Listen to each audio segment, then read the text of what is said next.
Okay, I'm just gonna max this thing out and show y'all how fast it actually goes. I mean, it goes all right, but we're just gonna max out the throttle as fast as we can go and see what you get.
Well, y'all, that's going to be it. That was about 3 hours a day worth of work that you saw. That counted the stumps putting them over in there. So just show y'all the rest of it. We got a nice little slope going up through there.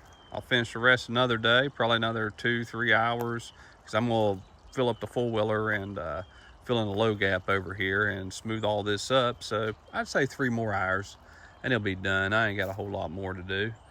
But we're going to smooth up this over here to the right and everything. So make it look a little bit better and kind of put like a ramp down towards the creek and clean up the creek a little bit through here. And I gotta get the rest of this out of here. But we actually hit a spring over here. I might have to put we'll see if it keeps on running during dry weather, or I don't know.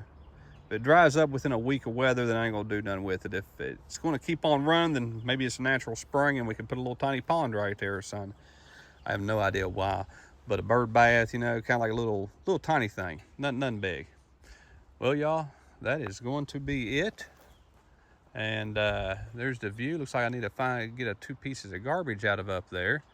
But that is it. Y'all enjoy. Have a good day. We will see you all on the next one.